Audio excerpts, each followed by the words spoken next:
दोस्तों, आप देख रहे हैं खास मुलाकात निरंजनी अखाड़े के महामंडलेश्वर ब्रह्म ऋषि स्वामी कुमारानंद सरस्वती। बहुत अच्छी बात है कि एक भारतीय संत, एक भारत से व्यक्ति निकले और वहां तक गए और इस तरह से सम्मानित किया, विश्व ने माना इस चीज को। लेकिन भारत में क्यों नहीं माना जा रहा है? अमेरिका की जरूरत क्यों पड़ गई? यूएसए की जरूरत क्यों पड़ी? 50 करोड़ लोग तो भारत में मान रहे हैं। रामकृष्ण के टाइम भगवान राम कृष्ण थे ना, उसके विरोध में करोड़ों लोग खड़े थे। भगवान राम को किसी ने माना, उसकी मां ने माना नहीं। सदगुरु नानक देव को किसी ने माना, ना बेटे ने, ना दोनों बेटों ने, ना माता ने, ना पिता ने, ना पत्नी ने। घर क्यों छोड़ के चले? 50 करोड़ तो बहुत बड़ी फैन फॉलोइंग होती है, बहुत बड़े भक्त होते हैं। वो तो इतना मान रहे हैं। ये कैसे किया? अचानक से जादू कैसे किया? आप तो एक डॉक्टर थे और फिर 50 करोड़ लोग आपको मानने वाले हो गए, आपके भक्त हो गए, तो ये किया कैसे? एक तो मुझे मानने वाले नहीं है, मैं उन्हें बार बार बोलता हूँ, ना मैं गुरु हूँ, ना मैं संत हूँ, ना मैं महात्मा हूँ। मैं आपकी जैसे आप हैं।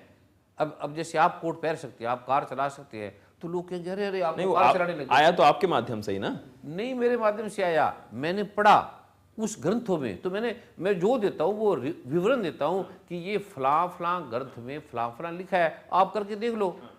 तो वो लोग करते हैं, करके कहते हैं हम ठीक हो गए। लोगों के अनुभव है, आप मैगजीन देखेंगे, प्रभु कृपा, लोगों की रिपोर्ट्स हैं, पहले की बाद की रिपोर्ट है। और पूरा मेडिकल बोर्ड इसको चेक करता है, डॉक्टर इसको देखते हैं और फिर इसके अंदर लिखते हैं। तो ये मैंने नहीं किया, मेरा दावा नहीं है। मैं दावे को ही पाप समझता हूँ। दावा से निकृष्ट कोई चीज नहीं है। अब हमारा क्या पता कलम रहे ना रहे, मैंने कभी दावा भी नहीं किया। लोग ऐसा कह रहे हैं कि हम ठीक हो गए। नहीं, मेरा ये सवाल करने का जो वजह थी वो ये थी कि आपके बारे में जब इंटरनेट पर सर्च किया जाए, पत्र पत्रिकाओं में पढ़ा जाए, तो उसमें यही बात सबसे प्रमुखता से होती है कि आपको सीनेट में सम्मानित किया गया, आपको यूएसए में बुलाया गया, यूएस में बुलाया गया, वहाँ की संसद ने सम्मानित किया, राष्ट्रपति भवन में बुलाया गया। तो क्या सिर्फ इसलिए आपको बड़ा आध्यात्मिक गुरु मान लिया जाए? क्या सिर्फ इसलिए आपकी आध्यात्मिक महत्ता को माना जाए, या कोई और कारण है? पहली बात तो इसको कारण नहीं मानना चाहिए।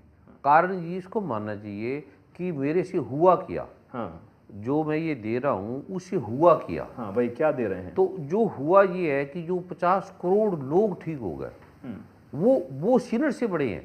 अब प्राइम मिनिस्टर बड़ा नहीं है, राष्ट्रपति बड़ा नहीं है, बड़ी जनता है जो उन्हें बनाती है, जो सीनेट को बनाती है, जो लोग हैं। अब पेड़ ने फल दिया वो महत्वपूर्ण नहीं है, महत्वपूर्ण रूट है, जड़ है।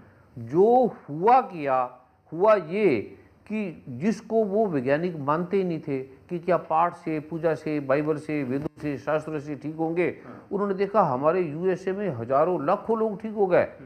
और वो लोग ठीक हो गए जिसका समाधान भी नहीं था। लाख लोग आए तो लाख में से समझो 90,000 ठीक हो गए, 10,000 नहीं हो। कहते कोई बात नहीं, हमारे से तो हो ही नहीं रहे। और तो उन्होंने फिर इस भाव से बड़े बड़े वैज्ञानिकों ने, डॉक्टरों ने, बड़े बड़े वहाँ के पदाधिकारियों ने, न्यायाधीशों ने, गवर्नरों ने, और इंटरव्यू लिए, मेरे पूछे, मेरे से वार्तालाप की, फिर उन्होंने सम्मानित किया। ऐसे नहीं किया। और 2 साल लगे। अमेरिका की सरकार ने 2 साल हमारे समागमों को गुप्त रूप से देखते रहे। आपके समागमों को जब भी देखा जाता है, जब टेलीविजन पर या वहाँ जो लोग जाते हैं, तो वहाँ पर लोग आएंगे और बताएंगे कैंसर था वो ठीक हो गया, प्रमाण लेके आएंगे, एलर्जी थी ठीक हो गई, त्वचा संबंधी बीमारियां थी ठीक हो गई, और अन्य अनेक बहुत सारी बीमारियां थी वो ठीक हो गई, धन की परेशानी थी वो ठीक हो गई। तो ऐसी कौन सी ताकत है? मेडिकल साइंस तो नहीं है ये, आप दवाइयां तो नहीं देते हैं, तो ऐसी कौन सी ताकत है कि सीनेट तक को मानना पड़ा, तमाम लोग ठीक हो रहे हैं? तो वो ताकत कौन सी है?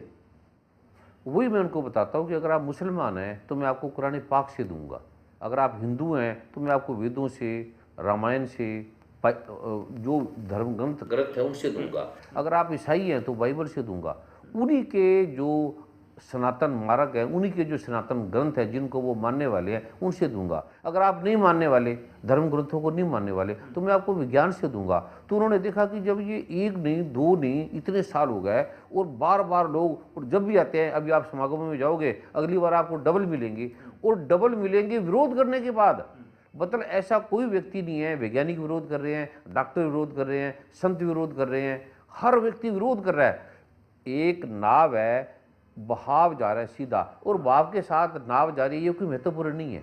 लेकिन उल्टी दिशा में जाने के बाद और उनसे तीव्र गति से जा रही है, इतना विरोध करने के बाद कोई अखबार मेरे बारे में ठीक नहीं लिख रहा, कोई टीवी चैनल ठीक नहीं बोल रहा। लेकिन आपकी ख्याति बढ़ती जा रही है, आपके समागम में लोग बढ़ते जा रहे हैं, 50 करोड़ लोग आपके फॉलोअर हैं। अगर तारीफ करें, अगर आप किसी को तारीफ करें, किसी को बुलाएं, ये महत्वपूर्ण नहीं है। महत्वपूर्ण ये है कि आप बुलाए ना, विरोध करें, और विरोध करने के बाद वो निरुत्तर हो जाए, वो बोल ना पाए, वो कुछ कह ना पाए। और विरोध जो करता है वो वास्तव में सत्य है, और जो तर्क करता है वो सत्य है, जो संदेह करता है वो सत्य है। और ये जो बड़े बड़े वैज्ञानिक थे ये संदेहशील थे, संदेह से विज्ञान बना। पहली बात तो मैं खुद ही संदेहशील था, मैं ये खुद ही नहीं मानता मतलब आप विज्ञान के एंटी नहीं है, आप विज्ञान के खिलाफ नहीं है, आप आध्यात्म को विज्ञान के तौर पर क्या सामने रखते हैं? अध्यात्म ही विज्ञान है, विज्ञान ही अध्यात्म है। मैं अध्यात्म विज्ञान को दो मानता ही नहीं। एक भौतिक है, एक अभौतिक है। मैं पेड़, पत्ते और फल को और जड़ को दो मानते ही नहीं। जड़ का एक अभौतिक रूप है जो दिखता नहीं है। वो पत्ते हैं वो दिख रहे हैं, फल दिख रहे हैं। अब फल कहते हैं आम का कोई जड़ नहीं होती, उसको वो ठीक कह रहा है, उसको नहीं दिखाई दे रही। और जड़ कहती है कोई आम नहीं होता, जड़ को आम नहीं दिखाई दे रहा, आम को जड़ नहीं दिखाई दे रही। पर मैं उन्हें कहता हूं ये दोनों एक हैं, जो तुम अलग अलग मान। स्वामी जी, आपने कहा कि आप अगर कोई ईसाई आएगा तो उसे बाइबल से समाधान देंगे, अगर कोई हिंदू आएगा तो गीता से समाधान देंगे, मुसलमान आएगा कुरान से, हदीस से समाधान देंगे। तो ये सारे ग्रंथ तो बहुत सुलभ हैं सबके लिए। तो उन्हें अपने घर पर पढ़े, और अगर कोई माने तो हर कोई ब्रह्मर्षि कुमार स्वामी हो सकता है। हाँ, हर कोई हो सकता, आराम से। मैं उन्हें बताऊंगा। अब आपके पास किताब है, नक्शा है, या आपके पास कोई औषधियों की किताब पढ़ी है, आपको पता नहीं है, तो अचानक किसी ने बताया कि आपका जो पेट खराब है इसमें एक हर्ड लिखा है, हर्ड के बारे में। तो आपको तो हर्ड क्या होती है, बोलो किताब आपके पास है, क्या किताब से थोड़ी ज्ञान मिलेगा? किताब के साथ साथ आपको प्रैक्टिकल बताने वाला भी तो कोई चाहिए ना। खाली किताब तो अर्थहीन है, पूर्ण होते हुए भी अपूर्ण है। तो जब वो बताएगा कि ये हर्ड है, इसमें ये लिखा है, इसके ऐसे ऐसे खाने से पेट ठीक हो जाता है, तुम प्रयोग कर लो, तो आप प्रयोग करते हो, ठीक हो जाते हो। इसी तरह जो मैं कहता हूँ वो एक तो मेरा नहीं है, वो पुरातन शास्त्रों का है, धर्म ग्रंथों का है, और उससे लोग ठीक हो गए। मेरा नाम हर्षिना बग्गा है, मैं उदयपुर राजस्थान से आई हूँ। मेरे ब्रेस्ट के बीच में गांठ थी। मेरा ट्रीटमेंट डॉक्टर केसी व्यास से चल रहा था, जो कि उदयपुर के बहुत फेमस डॉक्टर थे। उन्होंने मुझे ऑपरेशन के लिए बोला था। उन्होंने बोला ऑपरेशन के सिवाय ये गांठ बिल्कुल ठीक नहीं हो सकती है। मैं बहुत डर गई थी। मैंने लगातार बीज मंत्र का पाठ किया, और डॉक्टर ने मुझे 1 जनवरी 2011 को बुलाया था ऑपरेशन के लिए। डॉक्टर ये खुद देख के हैरान हो गए थे कि वो गांठ उस दिन बिल्कुल गायब हो गई थी। लोग ठीक हो गए, लेकिन समागम में जो लोग आए, जिन्होंने आपसे संपर्क किया, वो लोग ठीक हो गए। तो क्या कल्याण उन्हीं लोगों का होगा जो समागम में आएंगे? जो समागम में आएंगे, जो कई लोग, लाखों लोग टीवी देखकर ठीक हो गए, वो कहते हैं हमने टीवी देखा और हमारी समस्या दूर होगी। अब ये कैसी होगी इसका मुझे नहीं मालूम, परमात्मा जानता है। अब आप ये प्रोग्राम कर रहे हो, जो लोग इस प्रोग्राम को देख रहे हैं वो थोड़ा प्रयोग करें, अपने जूते बाहर निकाल दे, और जूठे बर्तन है वो बाहर निकाल दे, भाव से, प्रेम से बैठ जाए। हो सकता है अगर वो कोई धूप दीप जलाने वाला है तो धूप दीप जला ले, कोई नहीं मानने वाला तो ऐसी शुद्ध गंदगी से हटा दे। गंदे बर्तन है, बीड़ी है, सिगरेट है, शराब, ऐसी बोतलें निकाल दे घर से, जूते अलग निकाल दे, शुद्ध कर दे। क्योंकि ये मेडिकली ढंग से भी ठीक है। ये टोटके हैं या ये आराम? नहीं, सीधी सादी सी चीजें हैं। आप जो वायु ले रहे हैं वो स्वच्छ तो होनी चाहिए ना। आप जो खा रहे हैं पी रहे हैं वो साफ तो होना चाहिए ना। ये टोटके थोड़ी है, ये हमारे शरीर के लिए अच्छा है। और जो लोग ये इसको सुने, खाली जो मैं बोल रहा हूँ उसको ध्यान से सुने, और वो थोड़े दिन में कहेंगे हम टीवी, अभी तो हमने वो जो ये कह रहे हैं वो हमने किया नहीं, अभी जो पाठ दे रहे हैं, जो ये बता रहे हैं उसको किया नहीं है, अभी हम खाली टीवी देख रहे हैं। वो कहेंगे। स्वामी जी, आपने कहा कि समागम में नहीं, टीवी पर जो लोग देख रहे हैं तमाम लोग, उन सबका कल्याण हो सकता है, लेकिन आपके बारे में ये जानकारी है कि आप टीवी पर तो मंत्र नहीं बताते, और इलाज आपका होता है बीज मंत्रों के जरिए। वही तो मैं बता रहा हूँ। आप कहते हो कि खाली बैठे बैठे हो गए, कुछ ऐसे लोगों के अनुभव हैं। अभी आप घर में टीवी लगाते हैं तो टीवी के म्यूजिक से सेक्स भी जगता है, क्रोध भी जगता है, आकर्षण भी जगता है। म्यूजिक, आवाज़, साउंड से नाना प्रकार की गतिविधियां हमारे शरीर में अंदर होती है। गुस्सा भी आता है, उत्तेजना भी आता है, हर चीज़ आती है। तो जो हमारी आभा है, आरा मंडल है, वो ध्वनि से बनी है, साउंड से। जैसे आकाशवाणी दिल्ली, आकाश का अर्थ है वो तत्व जो सूक्ष्म अति सूक्ष्म है। आवाज आकाश को बोलते हैं, जो आकाश की गति है, आकाश का जो प्रभाव है, प्रारूप है। जैसे 5 तत्व हैं, पृथ्वी, अग्नि, वायु, जल, आकाश। आकाश अगर ना हो तो सारे विलीन हो जाएंगे। जल हो सकता है, जल के बिना आकाश हो सकता है, लेकिन आकाश के बिना ना पृथ्वी हो सकती, ना अग्नि हो सकती, ना जल हो सकता। इसलिए सूक्ष्म से जो सूक्ष्म ताकत है वो आकाश की है। अब जितना विज्ञान है, हिंदू है, मुसलमान है, सिख है, ईसाई है, ये आवाज से है। हाँ, यानी कि एक पॉजिटिव आभा से वो लोग ठीक हो रहे हैं, एक पॉजिटिव ज्ञान से ठीक हो रहे हैं, तो वो आभा तो आपकी है ना। आपने कहा कि मेरा कुछ नहीं है, मैं तो किताबों से पढ़कर इलाज करता हूँ, लेकिन वो आभा तो आपकी है। वो अब देखिए, अभी जो लोग पाठ करेंगे, जैसे कोई व्यक्ति किसी को गाली निकाल दे, शब्द ही है ना, और प्रणाम भी कर दे, ये भी शब्द है। महाभारत क्या हुआ, एक शब्द गलत बोल दिया। प्रेम की होता है, शब्द अच्छा बोल दिया। तो जब आप ये मंत्रों की या पाठ की या गुरबानी की या बाइबल की या कुरान पाक की या गीता की ध्वनि का उच्चारण करेंगे, तो एक तो आभा बदल जाएगी, नकारात्मक शक्तियां समाप्त हो जाएगी। दूसरा नंबर, कुछ व्यक्ति आपके घर में आते हैं, आती आपको उत्तेजना आ जाती है। कुछ व्यक्ति, जैसे बच्चा रो रहा है, उत्तेजित हो गया, कुछ घर में आते ही आपको शांति फील होगी, कहीं आप जाएंगे अच्छा लगेगा। अब गुलाब को देखते ही आपको अच्छा लगेगा, नींबू को देखते, अभी देखा है खाया नहीं, आपके मन में खटास आ जाएगी। और देखो भी ना, विचार कर लो आप नींबू के बारे में। अब आप माँ के पास बैठते हो, वो भी स्त्री है, बहन भी स्त्री है, पत्नी भी स्त्री है, प्रेमिका भी स्त्री है, पड़ोसी भी स्त्री है। आप बैठते हो, बैठने मात्र से आपके भाव बदल जाते हैं। जैसे ये मंत्रों का पाठ का आप उच्चारण करेंगे तो नकारात्मक शक्तियां बदलने लग जाएंगी, बदलते बदलते आप शांत होने लगेंगे, और धीरे धीरे नकारात्मक प्रवेश। अब हम इकट्ठे युद्ध क्यों कर लेते हैं, क्योंकि नकारात्मक सारे इकट्ठे हो जाएंगे। तो ये जो मंत्रों का जो प्रारूप है, ये नकारात्मक को सकारात्मक में बदल देता। आपने कहा नकारात्मक से सकारात्मक हो जाता है अगर अच्छे लोगों का साथ हो, अच्छा सत्संग हो, अच्छे काम किए जाएं। वो सत्संग समागम के जरिए होता है। 350 से ज्यादा समागम आपके अभी तक हो चुके हैं, ऐसे हमारे पास खबरें हैं। क्या आपके समागमों का जो उद्देश्य है वो भी प्रचार प्रसार करना है, जैसा बहुत हो रहा है आजकल, या कथा प्रवचन करना है, या इससे ऊपर कुछ है? पहली बात तो हमारे समागमों का उद्देश्य है, जब मैं चिकित्सक था तो आप सोच नहीं सकते थे मेरी कितना कार्य था, कितने क्लिनिक थे मेरे, कितना मेरा काम था, वो मैंने सारा बंद कर दिया। फिर मैंने कहा जो जो मुझे चाहिए था मिल गया। अब ये जो चीज़ें उनसे भी नहीं ठीक हो सकती, इससे ठीक हो रही हैं, तो इसका प्रयोग मैंने हज़ारों लाखों लोगों पे किया।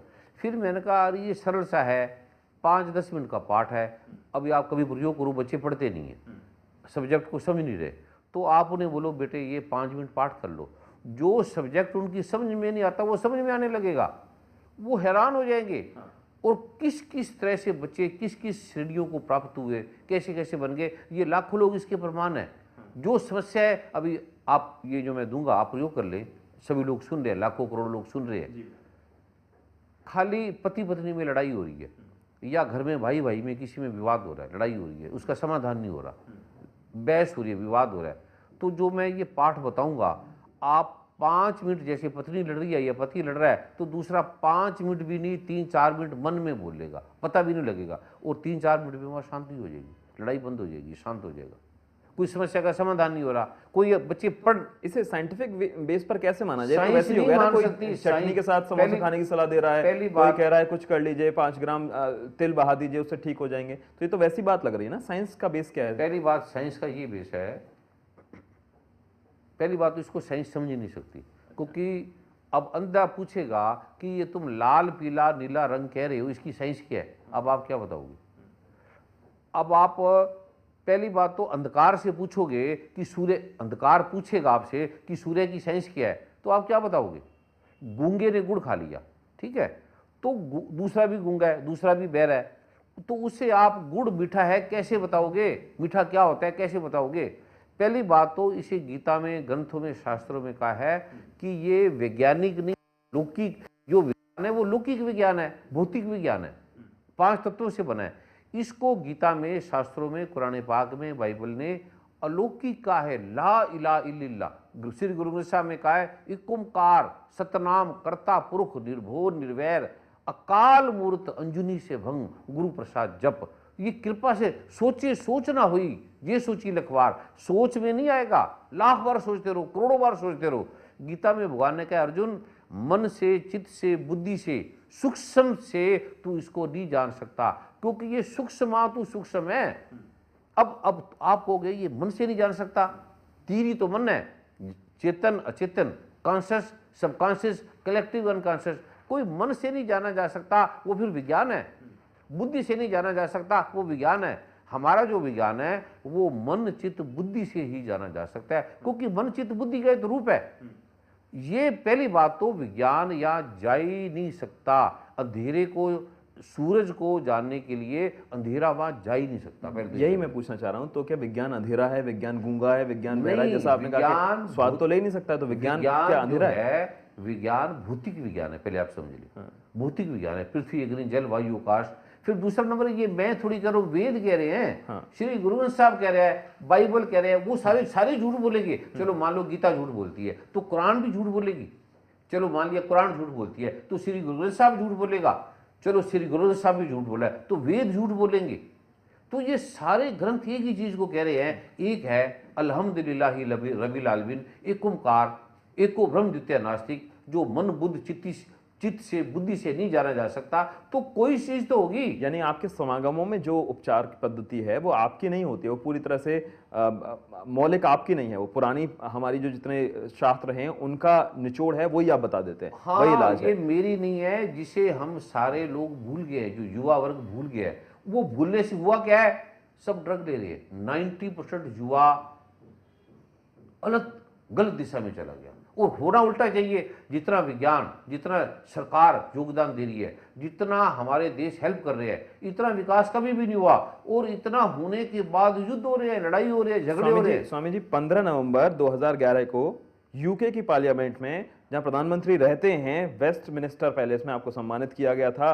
एम्बेसडर फॉर पीस अवार्ड दिया आपको। आपने ऐसा क्या किया, ऐसा शांति के लिए क्या कर दिया कि इतना बड़ा पुरस्कार प्रधानमंत्री कार्यालय, प्रधानमंत्री के निवास पर आपको बुलाकर वहां सम्मानित किया गया? अब मुझे तो नहीं मालूम क्यों दिया, वो उनसे पूछ लो जाके। ये जो मैगजीन है, किताबें हैं, टीवी है, चैनल, उसमें उन्होंने दिया है। और उन्होंने वहाँ के लोगों ने कहा होगा कि हमारे ये दुख दूर हो गए, ये प्रॉब्लम दूर होगी, ये समस्या दूर होगी। मैंने कहा मुझे तो मालूम नहीं भाई, ये बाइबल में लिखा है, ये लिखा है, अगर तुम्हें ऐसा लगता है तो दे दो सम्मान। और सम्मान ये तुम्हारा प्रेम है, तुम्हारी भाव है, अगर दे रहे हो तो ये आपकी महानता है। या आप, और ये सम्मान, मैं उनको फिर बोला कि ये सम्मान मेरा नहीं है, ये श्री गुरु ग्रंथ साहब का है, ये कुरान पाक का है, ये बाइबल का है, ये धम्मपद का है, ये जिनवानी का है, ये मेरा सम्मान थोड़ी है।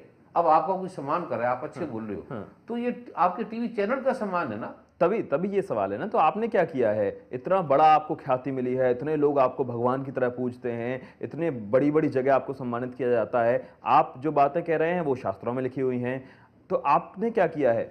ये जैसे आपको हैरानगी हो रही है, ऐसे मुझे भी हैरानगी हो रही है कि मैंने ऐसा क्या किया कि मुझे ये क्यों सम्मानित कर रहे हैं। आपको लगता है आप इस सम्मान के लायक नहीं थे? नहीं, मैंने कुछ किया ही नहीं। सम्मान तब करो जब मैं कुछ करूं।